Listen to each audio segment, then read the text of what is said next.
Halo teman-teman, apa kabar? Semoga kalian selalu dalam keadaan sehat. Berjumpa lagi dengan saya, Ibu Dia, Guru BK SMA Negeri 7 Bogor. Materi kali ini yang akan kita bahas adalah rencana mau kemana sih setelah kita lulus SMA? Ada beberapa pilihan yang bisa kamu pilih. Pertama adalah melanjutkan pendidikan. Bisa jenjang S1 atau diploma. Atau pilihan kedua kamu bisa mengikuti kursus atau pelatihan. Bisa kursus otomotif, kursus memasak, menjahit, dan lain-lain. Pilihan yang ketiga bisa kita pilih adalah bekerja. Nah, bekerja ini bisa jadi kita bekerja ke orang lain atau membuka peluang usaha sendiri. Dan yang pilihan keempat yang bisa kita pilih adalah menikah, membangun keluarga bersama pasangan hidup. Nah, dari keempat pilihan ini kamu bisa memilih salah satunya, tetapi bukan berarti kamu tidak bisa menjalankan lebih dari satu. Misalnya, kamu mau melanjutkan kuliah sambil bekerja, kenapa tidak? Itu juga bisa.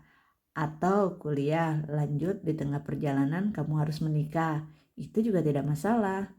Oke, tapi yang akan kita bahas kali ini adalah mengenai melanjutkan pendidikan.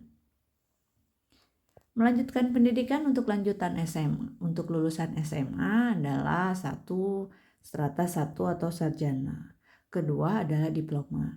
Diploma ini terdiri dari beberapa diploma 1, 2, 3, hingga 4. Kali ini Ibu akan membahas mengenai pilihan yang bisa kau pilih. Pertama, kamu bisa memilih PTN, bisa memilih PTS, bisa memilih akademi, bisa juga memilih politeknik. Ini adalah salah satu atau beberapa pilihan yang bisa kamu pilih dalam melanjutkan pendidikan. Nah, sekarang kita bahas mengenai memilih jalur masuk ke PTN. Seperti kita ketahui bahwa kita minggu-minggu yang lalu kita sudah diberitahukan mengenai perubahan jalur penerimaan ke perguruan tinggi negeri dari Menteri Pendidikan. Kita ada 3 jalur yang bisa kita pilih. Pertama, SNBP atau Seleksi Nasional Berdasarkan Prestasi. Persyaratannya kamu harus masuk peringkat 40% dulu secara paralel. Lalu kamu dapat memilih maksimal 2 jurusan dari 2 PTN dan waktu pelaksanaannya bersamaan. Lalu ada SNBT. Syaratnya adalah mengikuti UTBK. Bisa memilih 2 jurusan dari 2 PTN dan waktu pelaksanaannya bersamaan. Jalur yang ketiga yang bisa kamu pilih adalah jalur mandiri. Waktu pelaksanaannya masing-masing PTN berbeda. Dapat mencoba banyak PTN, lalu penilaian bisa dari hasil tes mandiri, hasil UTBK, maupun portofolio rapot. Kita akan bahas seleksi nasional berdasarkan prestasi, atau yang disingkat dengan SNBP. Penilaian dari skor mata pelajaran yang telah kamu ambil selama semester 1, 2, 3, 4, 5. Jadi saat ini kita mengampu sekitar 15 mata pelajaran. Nah, skor total dari 15 mata pelajaran itulah yang akan menentukan peringkatmu dan kesempatan untuk mendaftar dan juga mengikuti SNBP ini. Lalu ada juga skor tambahan dari mata pelajaran yang berkaitan dengan jurusan yang dipilih. Misalnya kamu memilih jurusan teknik industri. Mata pelajaran yang akan berkaitan dengan teknik industri adalah 1. Matematika, kedua fisika. Nah, lalu yang poin ketiga ini tentu kabar baik buat teman-teman yang ngambil IPA ya. Tidak ada lagi masalah dengan lintas jurusan. Kamu bisa memilih apapun meskipun itu ternyata lintas jurusan. Lalu yang keempat adalah portofolio keahlian bagi siswa yang memilih jurusan seni dan olahraga. Selanjutnya, seleksi nasional berdasarkan tes. Di SNBT kali ini, Menteri sudah menegaskan bahwa tidak akan ada lagi tes mata pelajaran.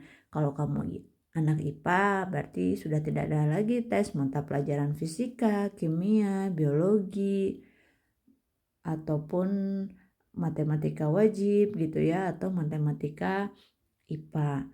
Atau kamu anak IPS, kamu tidak perlu lagi melaksanakan tes geografi, akuntansi, ekonomi.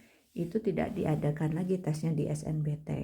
Yang ada hanya tes potensi skolastik. Potensi skolastik ini adalah tes yang akan menggambarkan bakat dan minat kamu yang sesungguhnya. Lalu tes yang ada kemudian adalah tes kecakapan literasi yang terdiri dari tes kemampuan, tes literasi numerasimu, tes literasi bahasamu baik dalam bahasa Indonesia maupun bahasa Inggris. Jadi ada banyak perubahan di jalur masuk PTN tahun ini.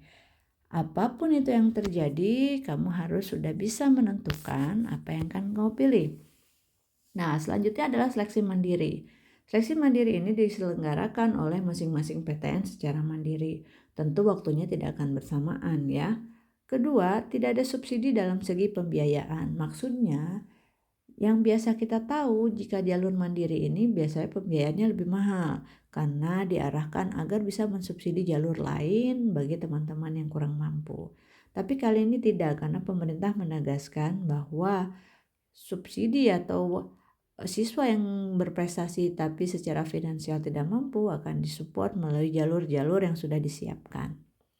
Lalu ketiga, ada tersedia masa sanggah jika hasil yang sudah diumumkan tidak sesuai seperti yang kamu bayangkan. Tapi tentu saja sanggahan ini harus disampaikan sesuai aturan yang telah ditentukan. Lalu keempat, ada transparansi dalam pembiayaan di awal pendaftaran. Biasanya pendaftaran jalur mandiri tidak dijelaskan dulu ya apa saja sih pembiayaannya, tapi di awal kali ini mereka PTN harus sudah menjelaskan pembiayaan di awal sehingga saat kamu memilih kamu sudah tahu apa yang harus kamu siapkan.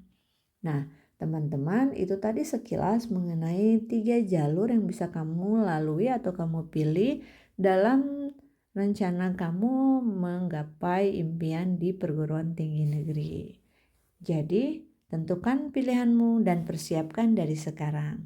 Baik, berjumpa lagi dengan mata pelajaran Ibu di lain waktu. Terima kasih. Dadah. Assalamualaikum warahmatullahi wabarakatuh.